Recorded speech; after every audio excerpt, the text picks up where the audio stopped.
이 중요한 네 가지 중에서 소명이 되지 않으면 그러면 어떻게 된다고요?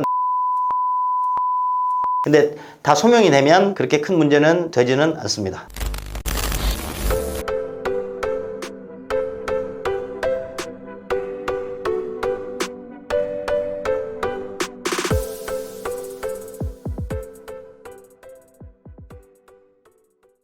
예, 여러분들 이번 시간 개인회생 내 재산 이거를 이제 법률 용어로 청산가치라고 하거든요. 이제 이 의미에 대해서 좀 설명드리려고 합니다. 여러분들 개인회생 진행할 때 내 재산 청산가치의 의미는 굉장히 중요합니다. 왜 그러냐면 여러분들 보세요. 개인회생이 가장 기본적인 여러분들이 많이 알고 있는 원리가 이거죠. 내 한 달 소득 200불 200에서 1인 최저 생계비 125만원 공제하면 75만원이 내 한 달 변제금이 됩니다. 이거는 기본적인 원리입니다.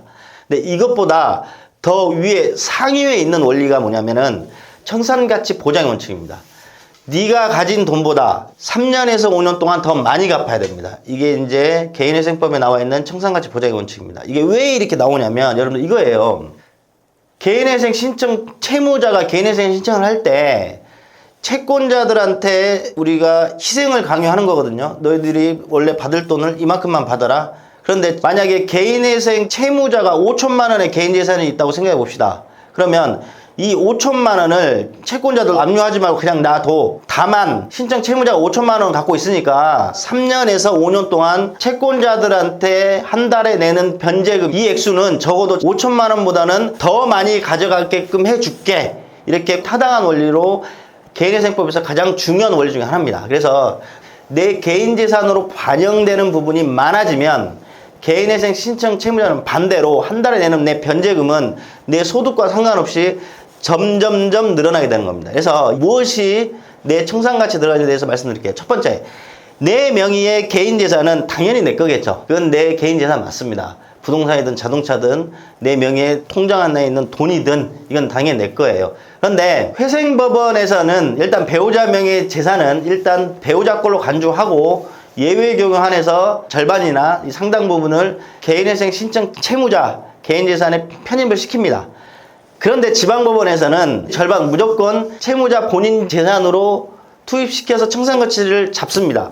그러니까 지방법원에서 개인회생을 신청하게 되면 내 개인재산이 많아지니까 한 달에 갚는 금액이 당연히 더 많아지겠죠. 그러면 내 명의, 내 배우자 2분의 1, 이것만 내 개인재산이냐? 이게 아닙니다. 주식 코인에서 내가 탕진한 돈, 이게 예전에 논란이었죠. 작년 가을에 이거를 뭐 개인재산으로 잡네, 안 잡네, 여기에 대해서 책임 묻네, 안 묻네, 이게 문제였잖아요. 예전에는 주식 코인으로 낭비된 돈들은 전부 다 내 개인재산으로 산입을 시켜서 내 개인재산을 잡았어요. 그러면 그만큼 한 달에 내는 변제율 자체가 높아지겠죠. 변제금이 높아지니까 내 개인재산이 많아지니까. 근데 이 주식 코인은 청산가치로는 반영시키지 않습니다. 다만 주식 코인이 많으면 법원의 보정명령으로 얼마 갚는 변제율 있죠. 이거를 높여가지고 변제금을 높이고 있어요. 그러니까 내 주식 코인으로 손실된 돈은 내 개인재산은 잡지 않습니다. 두 번째, 도박은 달라요, 여러분들. 도박하고 과도한 사치. 예를 들어서 내가 카드를 긁어서 샤넬 명품백 1,000만 원짜리 딱 사놨어. 이거 당연히 내 청산가치에 반영시켜야죠. 좀이라도 이래서 갚아야죠. 근데 그 말고 또 한번 생각해보게요.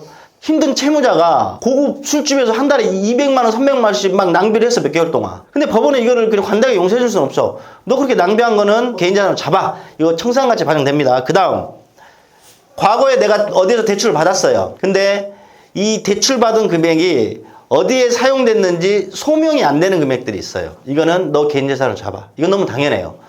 내가 6개월 전에 카카오뱅크에서 6천만 원을 대출을 받았어요. 그런데 6천만 원을 어디에 사용했는지 소명해 했더니 3천만 원만 기존 채무에 사용되고 3천 원 생활비에 썼습니다. 이렇게 소명이 되면 상관이 없는데 3천만 원만 어디다 썼는지 소명이 돼. 근데 3천만 원 어디다 썼는지 소명이 안 돼. 그러면 이 3천만 원은 당연히 법원에서는 어떻게 생각하겠어요? 너가 개인적으로 갖고 있겠지. 이렇게 생각하겠죠, 여러분들. 그러니까 그거 내 개인적으로 잡힙니다.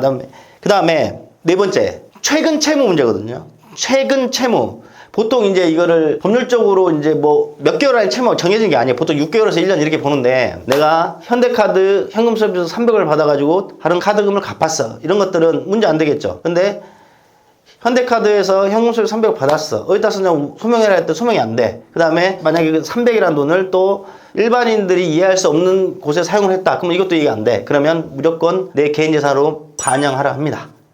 그 다음에 쉽게 이런 경우도 있겠죠. 신용카드로 일명 카드깡이에요. 어디에서 일정 금액 계속 막 긁었는데 봤더니 네가 실제 샀냐? 아니 그냥 카드깡, 카드만 긁어주고 뭐 10% 중간수수료 띄워주고 자기가 돈을 받아갈 수도 있거든요. 이런 것들 최근에 발생한 최근 채무에 있어서는 소명이 되면 문제 안 됩니다. 이것도 소명이 되지 않으면 전부 다 내 개인 재산으로 반영이 됩니다. 그러니까 위에서 제가 지금부터 한 4가지 말씀들 외에도 몇 개 더 있는데 이 중요한 4가지 중에서 소명이 되지 않으면 그러면 어떻게 된다고요? 내가 한 달에는 변제금 자체가 높아진다. 근데 다 소명이 되면 그렇게 큰 문제는 되지는 않습니다.